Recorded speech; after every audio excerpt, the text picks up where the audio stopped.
right, welcome. Coaching Youth Hoops. How How are are you, you, Coach? Coach? Amazing. We're back. We're back. Yeah, it seems like be a little hiatus, but we really didn't.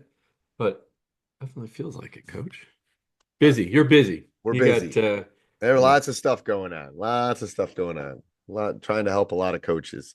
But before we jump into today's podcast, do we have we want to give a big shout out to our one of our sponsors, right? Yeah, big shout out to Game Changer. Go check it out at coachingyouthhoops.com what's a forward slash? GC? GC, or is it Coaching Youth Hoops? It's been so long, Coach. This is We're out bad. of practice on this one, It's Coach. gc.com forward slash Forward coaching slash youth coaching hoops. youth hoops. Like There you we're go. I put it oh on my my God. We've computer. only said it I a know. hundred Maybe. times this year. gc.com forward slash coaching youth hoops. Go check it out again. gc.com forward slash coaching youth hoops. Coaches, if you're not using Game Changer, I you're don't know. missing I out know. on I know. stats, remote access. So your parents, grandparents can watch games. You can get highlight reels now and share those with your kids if you're looking to teach you certain concepts.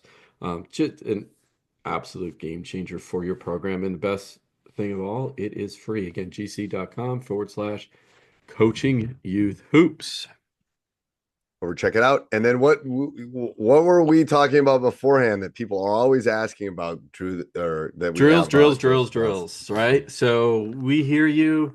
We were Coach and I have been kind of brainstorming. Well, how can we give you guys what you need as far as drills? There's just so many drills. Some of them are going to work for your third grade team, but you can't run the Villanova, out of bounds play that they've run, and they got a 6'7" dunker, right? That they just throw the ball up to. So what we've done is we created a tool for you guys. And if you go to coachingyouthhoops.com forward slash drills, you can check it out. Tell us what you need. And the way it works is you tell us there's some inputs, what you're looking for, and we will make the suggestions on the drills and we've narrowed it down on things we know that worked, things we like to run, feedback that we've already received from coaches using the drill. Uh, but it is basically taking millions of drills that are out there and saying, okay, this is what we know that has worked either because we did it or because we got great feedback from coaches on what's working for them. Again, that URL is coachingyouthhoops.com forward slash drills. Check it out. It's in beta, but Beta. It's in beta, we're people. yeah, just give us your feedback and we're gonna make that a tool that you can count on year round when you're running your programs. All right. What's today's topic, Coach? Yeah, today we're going to talk about playing without the ball. So weak side, off ball movement. I get this question a lot. What do I do? How do I teach? What do I teach? What happens in a lot of times in offenses is, the action's happening on the ball side, especially at the younger levels, and the kids are watching. They become ball watchers on the weak side. They're just watching the action. And so how do you teach off-ball movement? What do you do to create distractions on the off-ball side? That's what we're going to explore today. I'm intrigued because I have my team's having problems with this. I know there's some drills I do with this, but it's almost like they're resting at times on offense when they're off Right. ball. Yeah. They're watching and they're resting and they're not moving. Um, so I try to give specific things to do at all times. Um, but I'd be intrigued what you do, Coach, because I Well, mean I I can't think explain what that I that's do. if yeah, yeah, and it comes down to, well, truly, what is the problem? I think for most young people, there's too much to do or too much they could do, so they do nothing, right? Because they don't know what the right choice is, and they don't want to make a mistake making the wrong choice in that particular instance. Does that make sense? Right, right. Yes. That's where it's like that's where a good offense is like the blitz or the rule of three, Yeah. where you can give them some specific things to do. That's Like, right. if you're just standing there, you shouldn't be doing that. Can you cut? Can you screen? Can you what? Yeah. I mean, what are the specific things that you can do if you don't have the ball? But I mean, that's that. There's a couple ways that I think a lot of it is, um, we do a lot of stuff with small sided games too, with Yeah. like 2-on-2 and 3-on-3 because you can't not move when you're doing those. Uh, if you get too stagnant, I mean, if you're playing 2-on-2 and the person without the ball is not doing something, you got problems. But obviously, you're Yeah. not able to screen and do some things like you can ball screen, but you can't screen away. Um, but that we do a lot of that to do it. We also talk about locations, like where should you be on the court if you're here, where can you go, and what specific spots, especially if you're playing a 5-out or a 4-out 1-in kind of thing. Yeah. And I always think about it as general rules to start. And I always say, if everything just Yes, breaks down, just create space, right? You create space for the ball, right? So, okay. Okay. And I know that's vague, but at the same time, then we start breaking that down. Okay, so what does that mean? Well, if you get dribbled, if your teammate is dribbling at you, move. move. Right, just move, right? Take your Yes, defender with you away from the ball. Okay, I got it, coach. Great. So somebody dribbles at me, right? Or depending on the situation, right, you can back cut.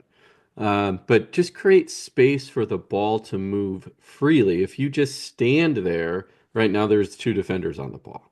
Uh, so we make some general rules like that. And again, you can have it on your coaching, whatever your coaching philosophy is, or if there's something particular to your offense, create those general rules to take away decision making almost.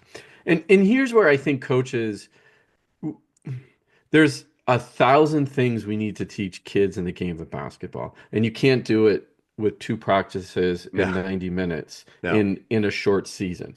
So you no. have to remember you're building, you're starting at the foundation level if you're a young coach, third, fourth grade, and you just have to teach them some very basic things. And over time, right, you just layer, those things are going to get layered.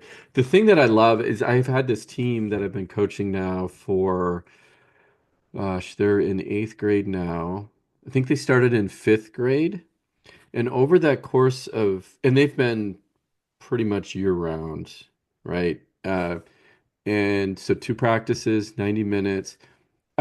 Not only have I seen their basketball IQ develop, but that's because their brain is also developing to match, right? So we have to be aware and meet the kids where they're at developmentally as well and not put too much on them. And this is kind of crazy. We're talking about off-ball 12 movement, minutes. right? Right. But No, no, it's I agree. I 100%. yeah, And I got a question to ask you, but before yeah. we do that, let's talk about Curve, our other sponsor coach.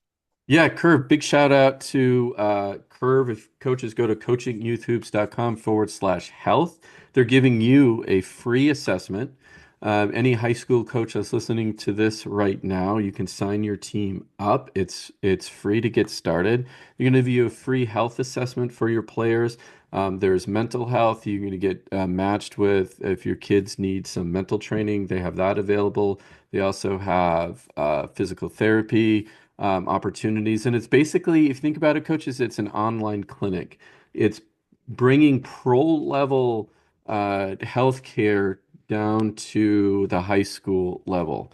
It's quite amazing what the team over at Curve Health is doing. Again, coachingyouthoops.com forward slash Slash. health. Go check it out.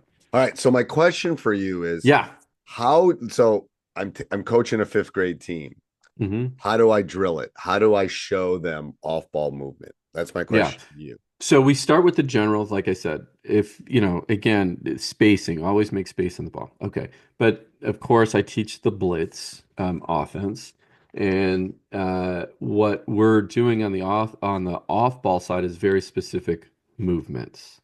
Okay. We basically just think about a down screen, the easiest, simple to say this over a podcast. So you're basically down screening on the off ball side, and then the person you're screening is being very patient. Is the driver, this is the only thing they have to do. Only decision they have to make is when do I go off and use the screen? That's it. So I've taken all the Right. decision away from them.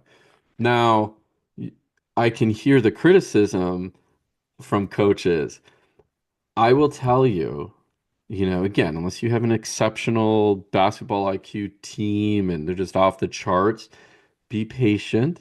Okay. You layer it. Next year, you teach them, okay, one more movement off of that, right? Or two more movements off of that.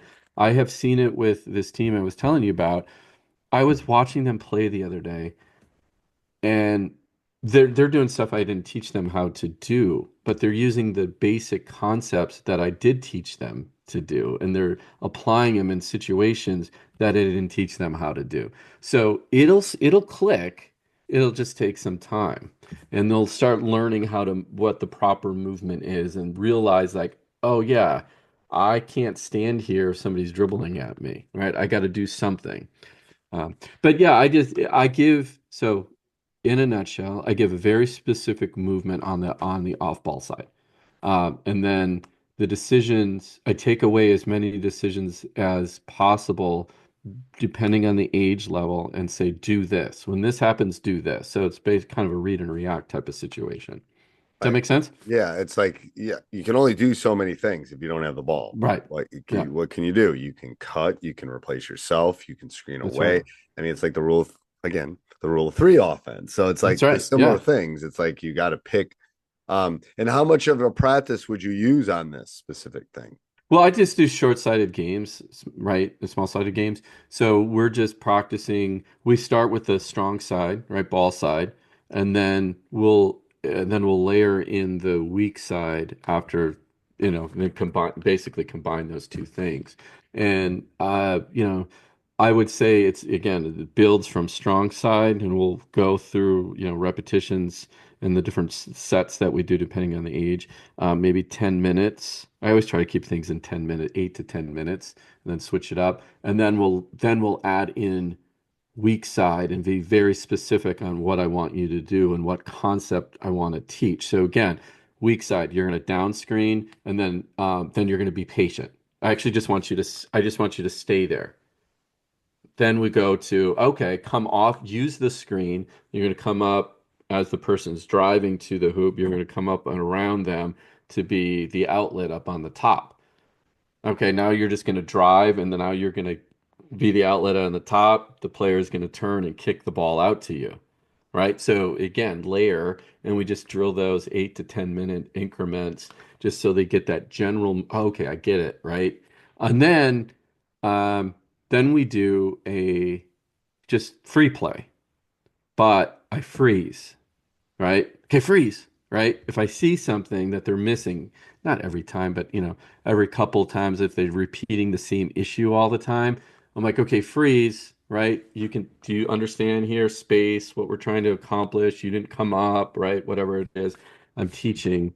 And that seems to work really, really well, right? So I emphasize something in each of those small-sided games. I do. Sometimes it might be the strong You're side changing or the weak side. constraints. You're I'm changing changing those constraints. constraints. That's right. That's Yeah, all it is. It's just that's all changing it those is. little constraints. And coaches, again, what coach said is like you only have them a couple hours a week. Right. there's I mean, I just watched Nebraska play Wisconsin and they weren't doing very well on offside ball movement. So don't be mad when your fifth grade group is like standing because it happens at some of the higher levels. That's right. So just pick an offense and be conscious of what you want them to do, Right. right? And Yes. just think, okay, we got the ball side. We focus a lot on that. And then what do I want the player to do? Take away, especially at the younger level, as many decisions as possible. And don't feel like you're, I guess, gypping them out of opportunities. It's actually going to be better for them. And you'll create more of an offense when you do that. Okay. And if they master that one thing really quickly, okay, Great. now you can do two things and then three things, right? But don't just think that they're going to know what to do. They'll uh, go to the idea of doing nothing because they don't want to make a mistake, and they just will sit there, right? And that's Right. always the problem. I know So, it is. All right. Anything else, Coach? Let's give a big shout out to our sponsors too. yeah, coaches, go check out gc.com/coaching youth hoops. You need an app to track stats, do game film and highlights. And also, big shout out to Curve. They are a leader in providing pro level health to high school players and students, coaches, and teams. So go check that out at coachingyouthhoops.com/health. All right. Till next week. Next time.